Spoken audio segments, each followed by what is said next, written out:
Welcome to my YouTube channel में आपका स्वागत है। टेक्निकल राउंड 24 एबीएस मोहम्मद मेहनती। आज क्या प्रॉब्लम आ रही है? हायर का AC DC inverter HS19E TQFS 5 star model है। E7 की प्रॉब्लम आ रही है। E7 क्या होता है? Indoor to outdoor unit communication error है। अब हमने क्या करा, E7 जो हमारा E7 जिक मशीन है, हम इससे भी फाइंड आउट कर सकते हैं। इसमें क्या होगा, ये पैरामीटर वैल्यू हमारा शो करता है। E72 यहाँ पे आता है एरर कोड के अंदर। तो हमारा क्या होता है, आउटडोर यूनिट पीसीबी फेलियर होती है। अगर E71 आता है तो इंडोर पीसी फेलियर होती है। अगर विदाउट बाई चांस किसी टेक्नीशियन के पास या हमारे पास मशीन नहीं होती है तो इसमें क्या होता है, LED 1 एंड LED 2 होती है।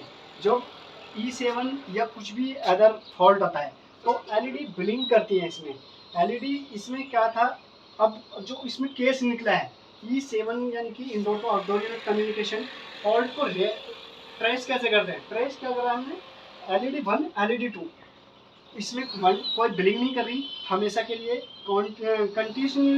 कंटिन्यू स्टेबल है। इससे हमने क्या करा, रेक्टिफाई करा कि हमारा आउटडोर पीसीबी फेलियर है। अब उसके बाद अब हम फेलियर कर लिए, चेक करने के बाद अब पीसीबी लेके आए। अब इसमें पीसीबी रिप्लेस करेंगे। E72 हमारा और E7 शॉर्ट फाइंड आउट हो गया हमारा, उसके बाद हमारा ख़त्म हो जाएगा। ये पीसीबी है। ये सबसे पहले इसमें क्या है, ये लाइन न्यूट्रल एंड कम्युनिकेशन, ये जैक है हमारा। यहाँ से क्या है, AC करंट प्रोवाइड करता है, लाइन न्यूट्रल एंड कम्युनिकेशन। यहाँ से ये जो हम इसमें आउटपुट आती है हमारी indoor to outdoor unit output supply, ये क्या करता है, यहाँ से अगर बाई चांस सपोज करो किसी बंदे पे थोड़ा कम नॉलेज नहीं है तो इसमें पढ़ने के थ्रू भी आप कर सकते हैं। ACN का मतलब होता है AC करंट यानी कि alternating current neutral, ACL alternating current phase, L line. ये होता है C कम्युनिकेशन यानी कि indoor to outdoor unit communication. Com लिखा होता है, या किसी पे C होता है या S होता है।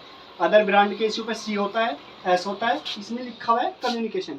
1 2 3 इसमें वोल्टेज चेक कर सकते हैं। 1 2 3 में लाइन और neutral 230 voltage, line and communication 230 voltage and up and down 10 voltage. Neutral and communication 1 voltage to 30 voltage and up and down condition में होते रहते हैं हमारे। अब इसके बाद यहाँ से जब ये supply indoor to outdoor supply आती है, यहाँ पे सप्लाई आने के बाद ये ये पूरा जो स्ट्रक्चर पीसीबी का बना हुआ, ये डिफरेंट पार्ट को कम्युनिकेट करता है। कम्युनिकेट करने के बाद इसका ये पूरा स्ट्रक्चर बना है। ये ACN का है। ये यहाँ से ACN यानी कि न्यूट्रल, यहाँ से इस तरीके जो इसके अंदर पार्ट आ रहे हैं, यानी कि ये हमारा फेस, हमारा फ्यूज, कैपेसिटर, ये इनमें करंट देगा। ये इसकी न्यूट्रल की पूरी हमारी स्पेयर है जो इसके अंदर हमारा न्यूट्रल बनेगा। अब आता है हमारा ACL यानी कि अल्टरनेटिंग करंट फेस। यहाँ से ये अल्टरनेट करंट यानी कि फेस इसमें मूवमेंट करेगा पूरी पीसीबी के अंदर। पूरी पीसीबी का जो हमारा फेस है वो इन पार्टों में हाई कैपेसिटेंस सिस्टम में जाएगा। अब उसके बाद होता है कम्युनिकेशन ये है कॉम, यहाँ से communication indoor to outdoor unit communication करेगा। अब उसके बाद जो हमारा अदर सिस्टम होता है, फैन होता है, कंप्रेशर होता है। कंप्रेशर की ये UVW पोल है, यहाँ से क्या करेगा, ये कंप्रेशर को सप्लाई देगा। ये हमारा यहाँ पे क्या होता है, ट्रांसफार्मर की होती है। ये IPM का होता है स्ट्रक्चर, इंटेलिजेंस पावर मॉड्यूल होता है ये हमारा। इसमें क्या होता है, ये IPM जो होता है, जो पूरी पीसीबी होती है पावर कंट्रोल बोर्ड, उसकी हीट को एब्जॉर्ब करता है। इसके बाद ये हमारे सेंसर्स होते हैं। ये फैन जैक है हमारा, ये फैन के पॉइंट है, black and white and brown, इसका तीनों स्टार्टिंग, कॉमन एंड रनिंग, ये तीनों पॉइंट इसके फैन के होते हैं, आउटडोर फैन के। अब इसके बाद क्या करते हैं हम, अब इसको, ये नई पीसीबी है वो पुरानी है, वो फॉल्टी है, ये हमारी ओके कंडीशन की है। अब उसके बाद क्या करेंगे, हम इसे रिप्लेस करते हैं। अब हमने पीसीबी रिप्लेस कर दी है। अब इसके क्या है, ये IPM के स्क्रू नट कर रहे हैं। अगर बाई चांस अगर ये लूज रह जाते हैं तो क्या करता है, एक नया फॉल्ट जनरेट होता है। नई पीसीबी अगर हम रिप्लेस करते हैं, आईपीएम के लूज स्क्रू रहने की वजह से F1 high low voltage protection की वजह से क्या होता है, ये आईपीएम होता है इंटेलिजेंस पावर मॉड्यूल फेलियर।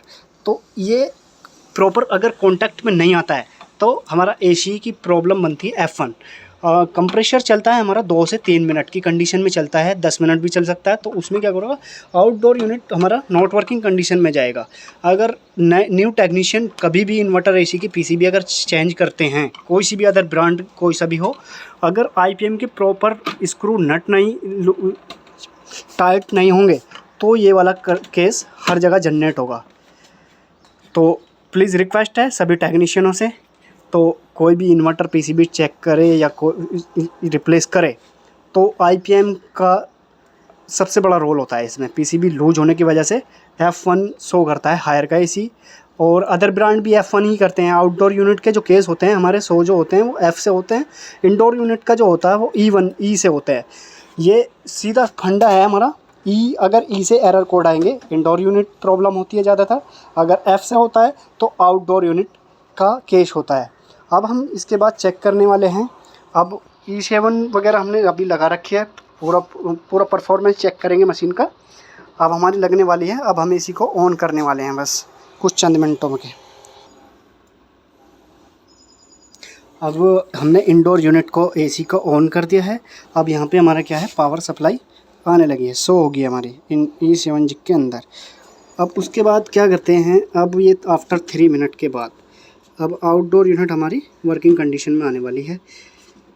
अब इन्वर्टर एसी का फुल परफॉर्मेंस हम आपको बताएंगे, अगर एसी ओके है या ओके नहीं है, सारी टेक्निकल पैरामीटर आपको बताएंगे। जो भी नया टेक्नीशियन हो हमारा नंबर पे भी कांटेक्ट है, डिस्क्रिप्शन में नंबर मिल जाएगा। कभी कोई सी भी अदर ब्रांड का एसी हो, इन्वर्टर एसी या स्पेशलिस्ट एसी हायर का हो तो कांटेक्ट भी कर सकते हैं। अब हम इसके बारे में आपको आउटडोर का टेम्परेचर, पाइप का टेम्परेचर और हमारा इंडोर का परफॉर्मेंस, ग्रिल टेम्परेचर, ये हमारी मशीन सब शो करके बता देगी। अभी हम आपको बताने वाले हैं। अब after 3 minute starting point two the outdoor unit condition show guide. Request है आपसे सभी से, मेरे चैनल को लाइक एंड सब्सक्राइब करें। कभी हेल्प की ज़रूरत हो तो मैं डिस्क्रिप्शन में नंबर भी दे दूँगा, उसके बाद आप कॉल करके भी पूछ सकते हैं, व्हाट्सएप पे चैटिंग भी कर सकते हैं। हमारी मशीन वर्किंग कंडीशन में आ गई है। पीसीबी हमने रिप्लेस करने के बाद अब हमारा एसी चल गया है, ऑन हो गया है। Proper indoor to outdoor unit communication हो चुका है।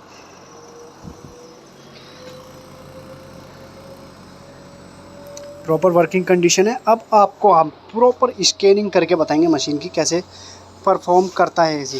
बेटा कवर करो इसे। अब कितने एम्पियर ले रहे हैं, कितने टेम्परेचर पे चल रहे हैं, कितना हमारे आउटडोर का टेम्परेचर है, कितने इंडोर का टेम्परेचर है, अब हम सारा आपको फाइंड आउट कर देंगे।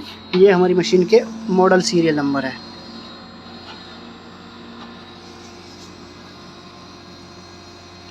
टोटल पैरामीटर आपको बताएंगे हम।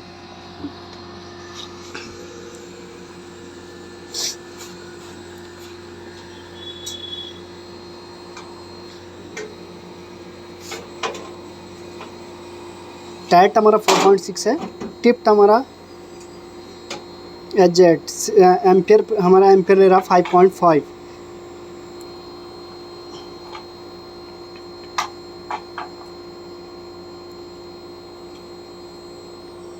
टोटल पैरामीटर वैल्यू आ रहे हैं हमारे अब इसमें।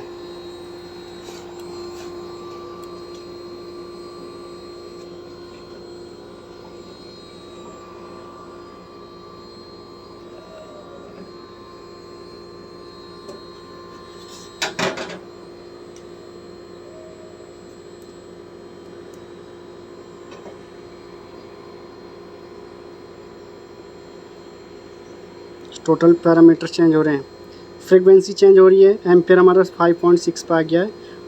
इंटरनल टेम्परेचर इंडोर यूनिट का भी आने वाला है। अब ये फुल फ्रीक्वेंसी पे चल रहा है। इन्वर्टर एसी का रूल क्या है, इन्वर्टर एसी का फ्रीक्वेंसी बेस्ड है एंड आउटडोर इन्वायरमेंट टेम्परेचर के अकॉर्डिंग क्या करता है, फ्रीक्वेंसी को लो एंड अप एंड डाउन कर सकता है।